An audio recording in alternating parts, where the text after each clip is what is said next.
Morning. Are you here for the first thing you notice about leaders? I'm Gleaves Whitney, and this is like on the airplane, you know, if they say if you're not going to Grand Rapids, then get off now. Actually, close the doors, let's keep them in because they're going to really enjoy this presentation. I'm just teasing. You don't literally have to lock the doors. I think Saturday morning lectures, I mean, and for those of us to stay up really late Friday night, this is still early morning, right? Saturday morning lectures are always tough. I remember telling a student one time, or a group of students on Saturday morning, what Alvin Barkley, who was Truman's vice president, said about good audiences. Alvin Barkley said that good audiences are smart, well-educated, and a little drunk. And when I told the students that, this one student raised his hand and he said, well, does having a hangover count? Saturday morning audiences can be a little tough. We're going to keep this as lively as possible. What I want to talk to you today are about the 5 or 6 characteristics of leadership that I, in my experience, working around leaders and studying leaders, have observed. I want to share these with you, and I also want to lard my talk quite a bit today with Abraham Lincoln. The reason I'm doing that is that we're celebrating the 200th anniversary of Lincoln's birth this year. In fact, on February 12th will be the exact anniversary. It's coming up next Thursday, so I'm going to use a lot of examples from Lincoln. But let's go ahead and get started. I'd like to talk not too long. I want to make sure you have plenty of opportunities to ask questions, and then I've been asked to give you a few minutes at the very end of the session. So probably around 11:55, does that work, for filling out an evaluation? Okay, what's the first thing you notice about leaders? The first thing I think you would notice about leaders is that they're a people person. They're somebody who really enjoy interacting with people. Now, they could even be an introvert and enjoy interacting with people. Introverts, after all, we're told, are people who are not necessarily antisocial. Introverts are actually people who aren't energized so much by people, but they love to have a public role if they're given one. The extrovert comes away from dealing with people feeling energized. The introvert comes away feeling innervated. But they both can enjoy interacting with people. That's an important distinction. You know, I don't know about you, but when I was raised, my mom taught me that there are 2 kinds of people who walk into a room. There's one kind of person who walks into the room and says, "Ha, here I am. Aren't I the greatest thing? You really need to get to know me." Real ego. The second kind of person who walks into the room is a person who walks in and he says, "There you are. There you are. There you are. There you are. And I can't wait to get to know you." Ladies and gentlemen, leaders are the second kind of person. True leaders are not the ego who walks into the door and says, "Here I am." Because those people immediately inspire a little bit of distrust. They don't know if you're going to connect with them. True leaders are the ones who, when they walk into the room, you immediately sense they want to connect with you because they want to get to know you. They have a propensity to like you. You have to have those people skills to be a leader. You cannot have the ego to be a true leader. In our democracy, leadership is based on trust. Leadership is about relationship. It's about forging those bonds between the leader and the led. The leader is a kind of servant for the rest of us. That's leadership. It's not the guy just coming in the room and say, "I'm going to just dominate the whole thing. I don't care what you have to say." By sheer force of personality and thinking I'm always right, I'm going to tell you what to do. Who wants to follow a jerk like that? Because you know what? They're not even going to start to listen to you. They don't care what you have to say. And so in our democracy, where trust has to be earned, leadership has to be earned as well.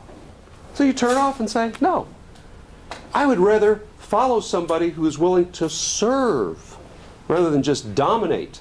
This isn't a dictatorship in America, or on the PTA board, or on the school board.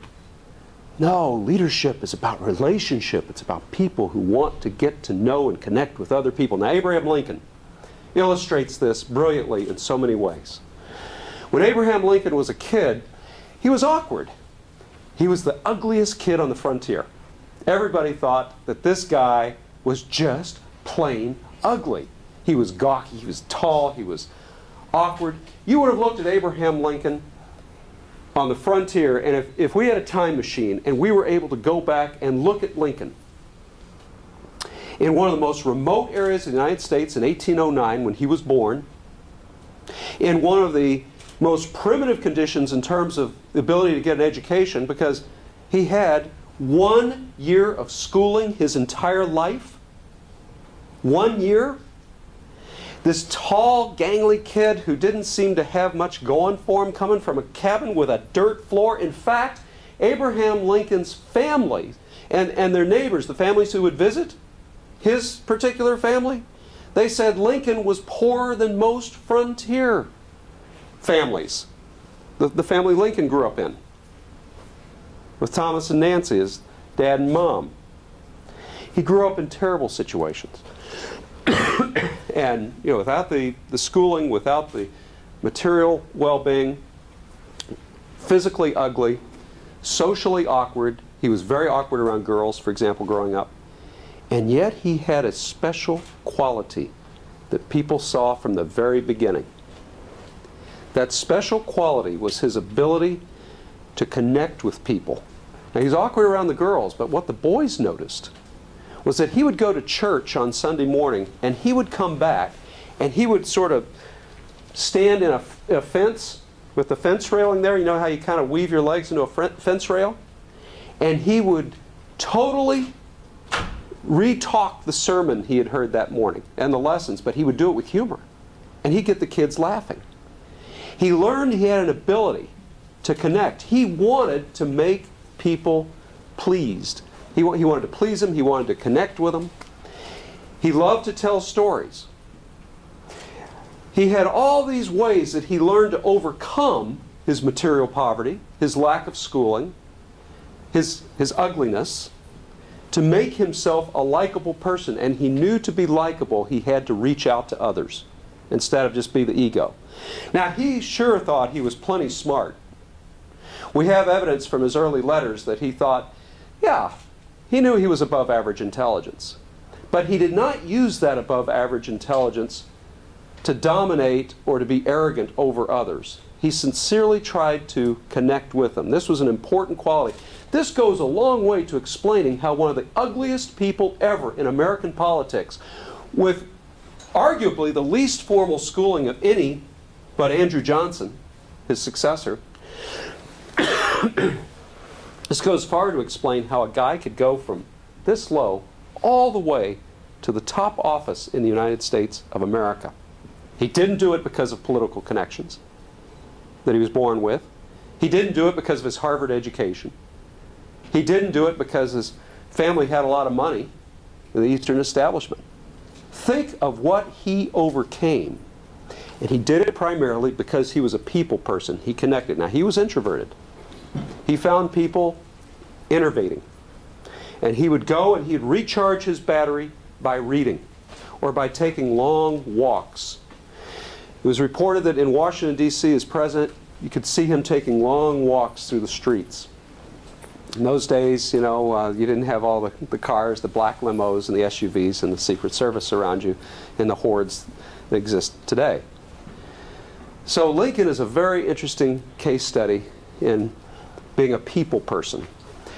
Another way of looking at being a people person is to say, people don't care what you know until they know you care. People don't care what you know until they know you care.